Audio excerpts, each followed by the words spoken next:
अस्सलाम वालेकुम students, first year chemistry chapter 3। आज का हमारा टॉपिक है kinetic equation of gases. Students, आज की इस टॉपिक में हम काइनेटिक इक्वेशन क्या होती है, मीन स्क्वायर वेलोसिटी क्या होती है, रूट मीन स्क्वायर वेलोसिटी किसे कहते हैं, इसको हम किस तरह से डिराइव कर सकते हैं और गैस क्लास को काइनेटिक इक्वेशन की मदद से किस तरह से डिराइव कर सकते हैं, इसको आज हम डिस्कस करेंगे। तो सबसे पहले आते हैं kinetic equation of gases. Students, last lecture में हमने एक टॉपिक को डिस्कस किया था जिसका नाम था kinetic molecular theory of gases, जिसमें हमने कुछ साइंटिस्ट की जो कंट्रीब्यूशन थी इस इक्वेशन में, इस गैस क्लास में, जो हमारे पास केएमटी थ्योरी थी उसको हमने डिस्कस किया था। और इसके अलावा हमने 8 पोस्टुलेट्स को डिस्कस किया था काइनेटिक मॉलिक्यूलर थ्योरी। उसी की बेस पर यहाँ पर हमारे पास एक इक्वेशन है जिसे हम कह रहे हैं PV इक्वल है 1/3 mL/c बार्स। इसे हम कहते हैं काइनेटिक इक्वेशन। ये जो इक्वेशन है हमारे पास, इक्वेशन नंबर 1, इसे हम कहते हैं kinetic equation of gases. General gas equation और काइनेटिक इक्वेशन में डिफरेंस है। जनरल गैस इक्वेशन क्या थी हमारे पास, PV = nRT, और ये क्या है, PV इक्वल है 1/3 mL/c बार्स। स्टूडेंट्स, ये जो इक्वेशन है जिसे हम काइनेटिक इक्वेशन कह रहे हैं, इसको RG क्लासेस से डिराइव किया था। यहाँ पर जो P क्या है, P हम कहते हैं प्रेशर को, V फॉर वॉल्यूम, M क्या है, M की टर्म हम पहले भी इस्तेमाल करते रहे हैं, लेकिन वहां पर इसका मीनिंग कुछ और था। वहां पर हम कहते थे mass of any substance, given mass. लेकिन यहाँ पर M हम किसे कह रहे हैं, mass of one molecule of gas. For example, ये हमारे पास एक कंटेनर है गैस का, इसमें हमारे पास काफी सारे गैस के मॉलिक्यूल्स मौजूद हैं।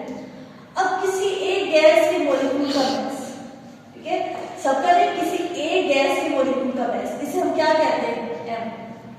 N क्या है, number of molecules of gas. अब ये जो कंटेनर है इसमें जितने भी मॉलिक्यूल्स हैं इस गैस के, इसे हम रिप्रेजेंट करेंगे N से, number of molecules of gas.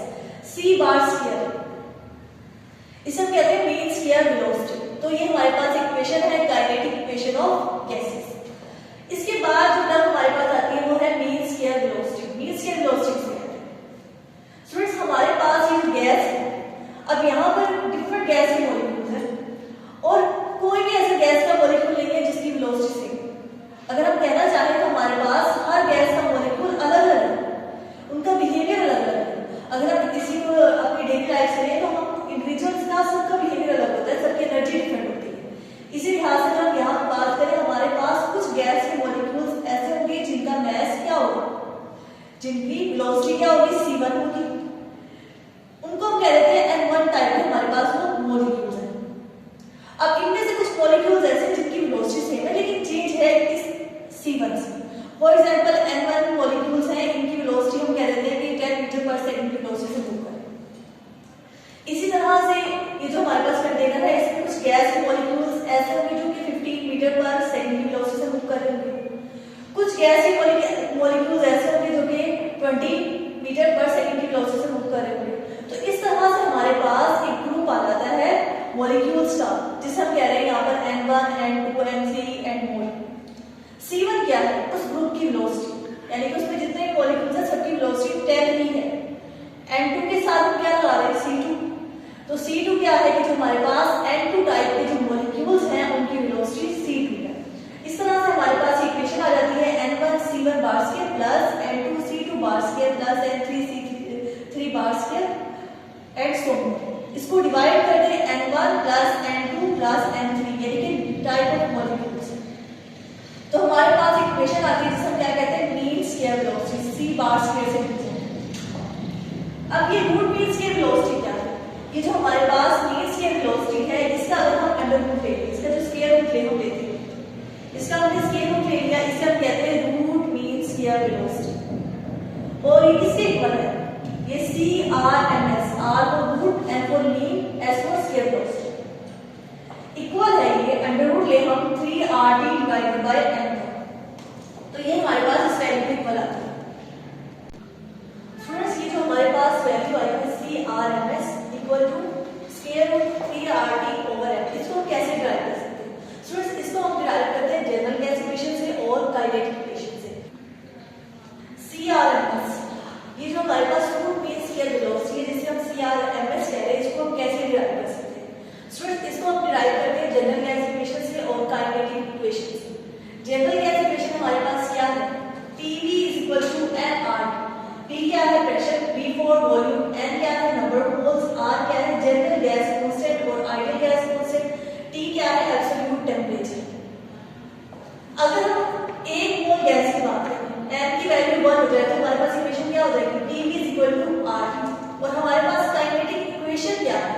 Kinetic equation अभी हमने डिस्कस किया, काइनेटिक इक्वेशन किसके इक्वल होती है, पीवी इक्वल है 1/3 mnc बार स्क्वायर, इस वैल्यू के ऊपर।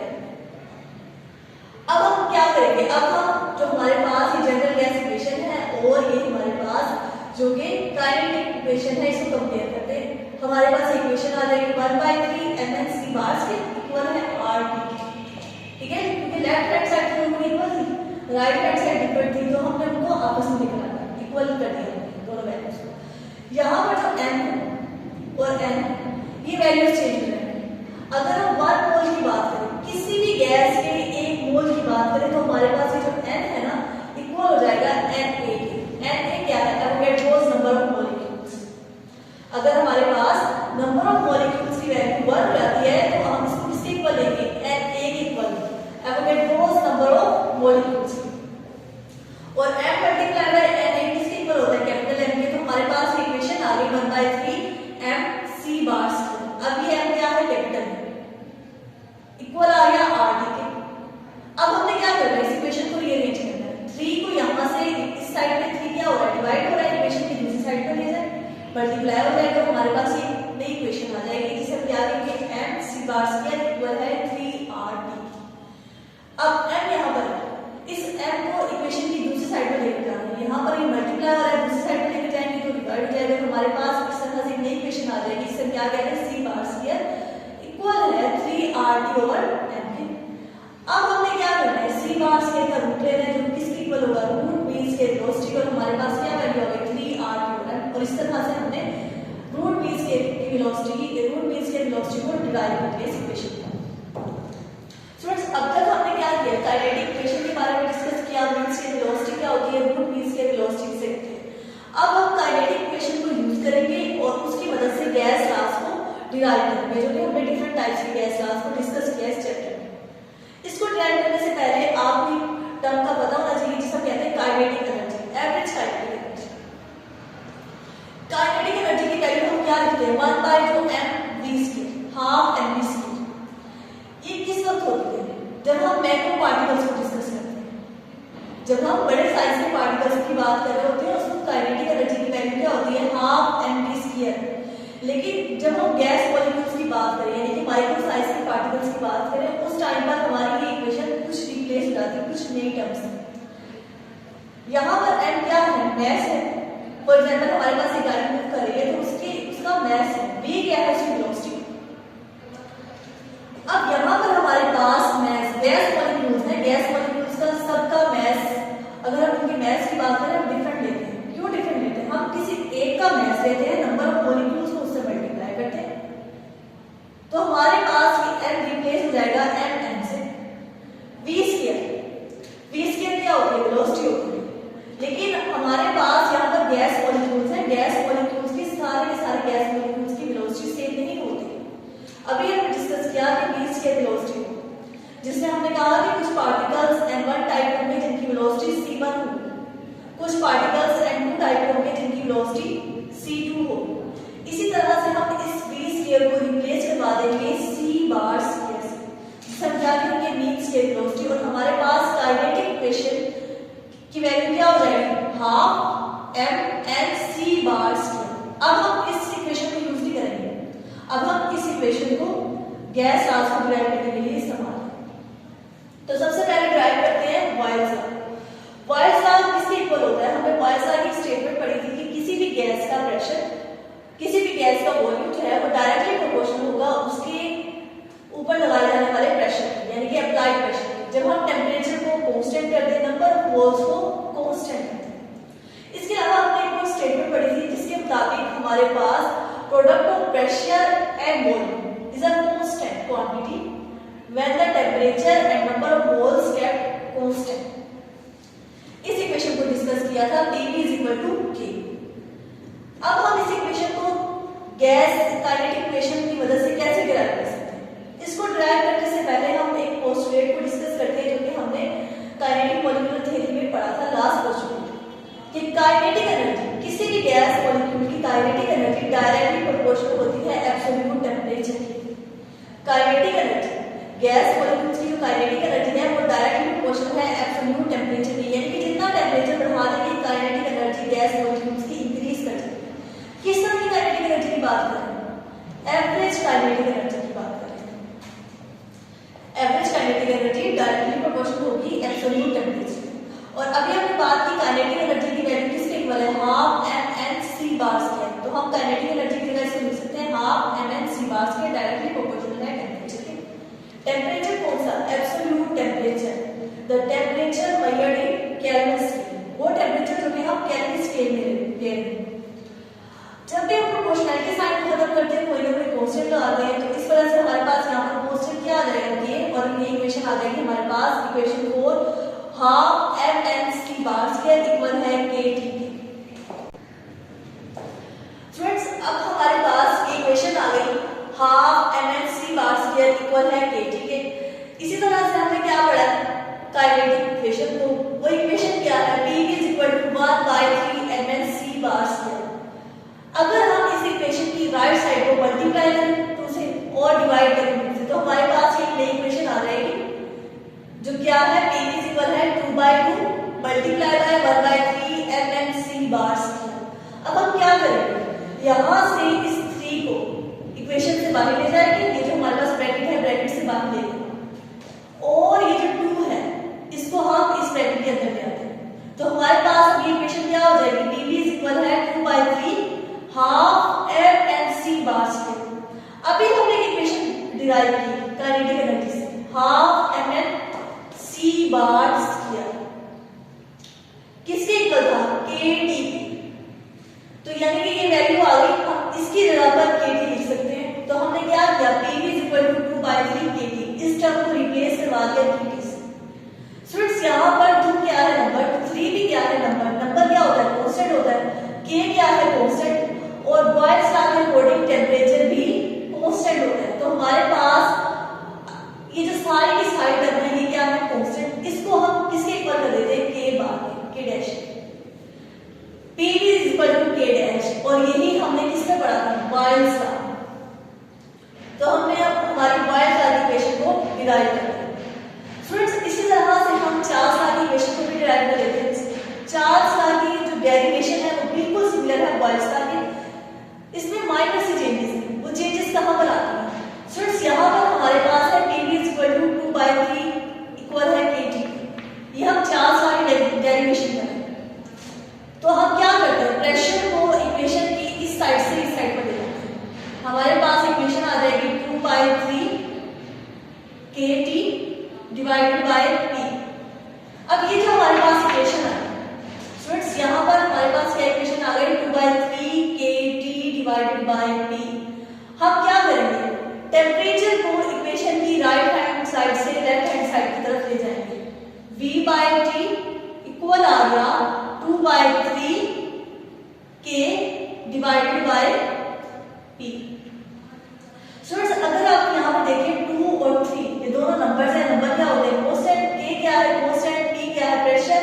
और चार्ल्स लॉ, अगर हम चार्ल्स लॉ की बात करें तो चार्ल्स लॉ में प्रेशर क्या होता है? प्रेशर भी क्या होता है? कांस्टेंट होता है। तो हमारे पास ये सारी साइड टर्म जिसे हम कह रहे हैं 2k डिवाइडेड बाय 3p, इसको हम रिप्लेस करवा देंगे k डबल डैश से, और हमारे पास एक नई इक्वेशन आ जाएगी जिसे हम क्या कह रहे हैं? V/T इक्वल है k डबल डैश। और यही स्टेटमेंट, इसी इक्वेशन को हमने चार्ल्स लॉ में पढ़ा था। इस तरह से हम क्या करेंगे? चार्ल्स लॉ को भी डिराइव कर लेंगे काइनेटिक इक्वेशन की मदद से। स्टूडेंट्स अगर आपको क्वेश्चन आए कि आप बॉयल्स लॉ को डिराइव करें काइनेटिक इक्वेशन की मदद से, आपने पूरी डेरिवेशन करनी है यहाँ। इसके बाद आप क्या करेंगे? P is equal to k dash. Boyle's law के लिए यहाँ तक आता है, लेकिन जब आपको चार्ल्स लॉ तक आ जाए आपने वहां से ही स्टार्ट करना है, प्रॉपर डेरिवेशन करनी है। आपने ये सारी की सारी डेरिवेशन करनी है, बस इसके बाद आपने इस इक्वेशन को नहीं लिखना, आपने यहां से यहां तक लिखना। ठीक है, तो इसको मिक्सअप नहीं करना, बाकी सारा पैटर्न दोनों गैस लाज का सेम है। स्टूडेंट्स अब हम डिराइव करेंगे एवोगैड्रोस लॉ। एवोगैड्रोस लॉ क्या कहता है? Equal volumes of all the gases at constant temperature and pressure contain same number of molecules. यानी कि अगर हमारे पास डिफरेंट गैसेस हैं उनको हम सेम कंटेनर में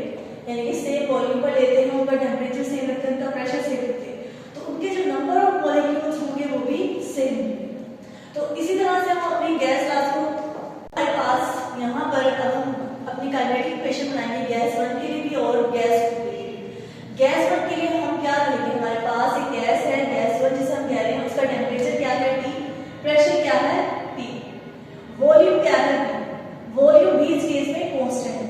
तो यहाँ पर जो गैस मॉलिक्यूल्स हैं उसमें से किसी एक गैस मॉलिक्यूल का मास क्या होगा m1, number of moles, total number of molecules जिसे हम n से रिप्रेजेंट कर रहे थे, अब हम उसको किससे रिप्रेजेंट करेंगे n1 से। गैस 1 के लिए n की वैल्यू क्या हो जाएगी n1 और जो मीन स्केल वेलोसिटी है उसकी वैल्यू क्या हो जाएगी c1 बार स्क्वायर। हम m के साथ भी 1 लगाएंगे, n के साथ भी 1 लगाएंगे, c बार स्क्वायर के साथ भी 1 लगाएंगे गैस 1 के लिए, क्योंकि ये वैल्यूज चेंज है गैस 1 की गैस 2 से। बाकी रहा प्रेशर और वॉल्यूम, वो दोनों गैसेस का सेम है। इसी तरह से हम इसी इक्वेशन को काइनेटिक इक्वेशन को जो है वो उसको गैस 2 के लिए लिखते हैं। हमारे पास इक्वेशन आ जाएगी PV = 1/3 m2 n2 c2 bar square. m2 क्या है, मास है किसी एक गैस मॉलिक्यूल का, गैस 2 भी किसी एक मॉलिक्यूल का मास है। n2 क्या है, number of molecules, total number of molecules of gas 2। c2 bar square ये क्या है, मींस के वेलोसिटी है गैस 2 मॉलिक्यूल्स की। अब हम क्या करते हैं, इन दोनों इक्वेशन की लेफ्ट हैंड साइड सेम है, इनको कंपेयर करते हैं। Left hand side cancel out हो जाएगी, हमारे पास एक नई इक्वेशन आ जाएगी जो क्या है 1/3 m1 n1 c1 bar square equal है 1/3 m2 n2 c2 bar square. यहाँ पर 1/3 टर्म इस इक्वेशन की लेफ्ट साइड पर भी है, इक्वेशन की राइट साइड पर भी है, कैंसिल आउट हो जाएगी। हमारे पास एक नई इक्वेशन आ जाएगी जिसे क्या कह रहे हैं m1 n1 c1 bar square equal है m2 n2 c2 bar square. अब हमने जैसे काइनेटिक इक्वेशन को गैस 1 के लिए बनाया, गैस 2 के लिए नोट डाउन किया, इसी तरह से हम काइनेटिक एनर्जी की जो इक्वेशन है उसको भी गैस 1 के लिए और गैस 2 के लिए उसको लिखते हैं। गैस 1 के लिए काइनेटिक एनर्जी किसकी इक्वल होगी, half m1 c1 bar square, क्योंकि हम यहाँ पर किसी एक गैस के मॉलिक्यूल की बात कर रहे हैं। काइनेटिक एनर्जी के केस में अब हम एक गैस के मॉलिक्यूल की बात कर रहे हैं n1 की, तो n1 को अगर हम n की वैल्यू 1 हो जाए तो 1 को किसी भी नंबर से किसी भी चीज से मल्टीप्लाई किया जाए आंसर वही आ जाए, इसलिए हमने यहाँ पर n नहीं लिखा, half m1 c1 bar square. इसी तरह से गैस 2 के लिए काइनेटिक एनर्जी की इक्वेशन लिखे तो हमारे पास आ जाएगी half m2 c2 bar square. इन दोनों इक्वेशन को कंपेयर करेंगे, हमारे पास एक नई इक्वेशन आ जाएगी जिसे हम कह रहे हैं half m1 c1 bar square equal है half m2 c2 bar square. 1/2 यहाँ से कैंसिल आउट हो जाएगा इस 1/2 से, और हमारे पास एक नई इक्वेशन आ जाएगी जिसे हम क्या कह रहे हैं m1 c1 bar square equal है m2 c2 bar square. Students यहाँ पर स्टूडेंट्स अब हम क्या करेंगे, जो हमारे पास इक्वेशन 1 है और इक्वेशन 4 है उसको डिवाइड करेंगे। m1 n1 c1 bar square equal to m2 n2 c2 bar square को डिवाइड करेंगे m1 c1 बार स्क्वायर से m2 c2 बार स्क्वायर से। m1 नीचे भी m1 ऊपर भी कैंसिल आउट हो जाएगा, c1 बार स्क्वायर नीचे भी है, c1 बार स्क्वायर ऊपर भी कैंसिल आउट हो जाएगा, पीछे क्या बच जाएगा m1। इसी तरह से राइट साइड पर देखिए m2 m2 से कैंसिल आउट हो जाएगा और c2 bar square c2 bar square से कैंसिल आउट हो जाएगा, और हमारे पास n1 इक्वल टू n2। जब हमने इसकी डेरिवेशन स्टार्ट की थी हमने क्या कहा था कि किसी भी अगर हमारे पास डिफरेंट गैसेस हैं उनको हम सेम टेम्परेचर पर लेते हैं, सेम प्रेशर पर लेते हैं, सेम वॉल्यूम के कंटेनर में लेते हैं तो उनकी नंबर ऑफ मॉलिक्यूल्स भी क्या होंगे, सेम होंगे। तो n1 क्या हो गया, इक्वल हो गया n2, equal volumes of all the gases at constant temperature. तो अब हम डिराइव करते हैं Graham's law of diffusion. Graham's law के लिहाज से हमारी इक्वेशन क्या होती है कि रेट ऑफ डिफ्यूजन और फ्यूजन किसी भी गैस में इनवर्सली प्रोपोर्शनल होता है उसकी डेंसिटी के स्क्वायर रूट। इस इक्वेशन को हम डिराइव करेंगे काइनेटिक इक्वेशन की मदद से, और काइनेटिक इक्वेशन हमारे पास क्या है, PV इक्वल है 1/3 mnc बार स्क्वायर। अगर हम एक मॉलिक्यूल की बात करें n की वैल्यू क्या हो 1 हो तो हमारे पास n किसके इक्वल हो जाएगी, number of Avogadro's number of molecules के इक्वल हो जाएंगे, जिसे हम Na से रिप्रेजेंट कर रहे हैं। तो हमारे पास एक नई इक्वेशन आ जाएगी PV इक्वल है 1/3 mNac बार स्क्वायर। अब हमारे पास ये टर्म है mNa, इस टर्म को हम किसके इक्वल लेंगे n के, क्योंकि m को जब हम मल्टीप्लाई करते हैं एवोगैड्रोस हमारे पास किसके इक्वल आ जाता है, मॉलिक्यूलर मास के, तो हम इसको रिप्लेस करवा देंगे कैपिटल M से और हमारे पास इस तरह से इक्वेशन आ जाएगी PV इक्वल है 1/3 mc बार्स की। अब हमें इस इक्वेशन को अरेंज करना है। 3 इक्वेशन की राइट साइड पे डिवाइड हो रहा है, इक्वेशन की लेफ्ट साइड पे ले जाए मल्टीप्लाई हो जाएगा, 3PV इक्वल है mc बार्स की। अब हमें c बार्स की इक्वेशन की एक साइड करना है, बाकी सारे टर्म्स को हमने ले जाना है लेफ्ट साइड। तो हम c बार्स के यहीं पर रह जाएगा, m यहाँ पर मल्टीप्लाई हो रहा है तो इक्वेशन की दूसरी साइड पे जाकर डिवाइड हो जाएगा और इस तरह से हमारे पास ये नई इक्वेशन आ जाएगी c बार्स के इक्वल है 3PV divided by c bars के अगर हम रूट्स के लें तो हमारे पास इसके इक्वल आ जाएगा रूट मींस के वेलोसिटी के, और ये इस चीज का अगर हम अंडर रूट लेंगे तो हमारे पास ये चीज आ जाएगी square root 3PV equal to divided by m। यहाँ पर मास भी है वॉल्यूम भी है, हम क्या करते हैं इस वॉल्यूम को इक्वेशन की जो है वो जो डाउन पर ले जाते हैं, मास से डिवाइड कर देते हैं इस वॉल्यूम को m ओवर v, इस तरह से लिखते हैं। तो मास और वॉल्यूम हम पढ़कर आए हैं, किसी भी गैस का जो मास और वॉल्यूम किसके इक्वल होता है, डेंसिटी के इक्वल होता है। तो हम m ओवर v वैल्यू को रिप्लेस करवा देंगे डेंसिटी से, तो हमारे पास इक्वेशन किसके इक्वल आ जाएगी 3p डिवाइडेड बाय d इसका square. Root means square velocity, ये जो हमने c बार स्केयर का रूट स्केयर लिया हुआ है किसके इक्वल होता है, रूट मींस स्केयर वेलोसिटी के। रूट मींस के वेलोसिटी जो है किसी भी गैस की डायरेक्टली प्रोपोर्शनल होती है उसके रेट ऑफ डिफ्यूजन की।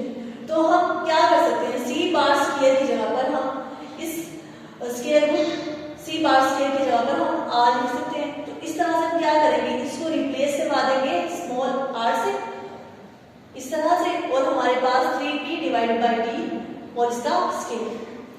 3 क्या है, यहाँ पर नंबर है, कांस्टेंट है, तो अगर हम प्रेशर को भी कांस्टेंट कर दे तो हमारे पास क्या हो जाएगा, रेट ऑफ डिफ्यूजन और फ्यूजन किसी भी गैस का डायरेक्टली प्रोपोर्शनल हो जाएगा, सॉरी इनवर्सली प्रोपोर्शनल हो जाएगा उसके डेंसिटी के स्क्वायर रूट के। इस तरह से हमारे पास ये इक्वेशन आ जाएगी जो कि हमने ग्राहम्स लॉ ऑफ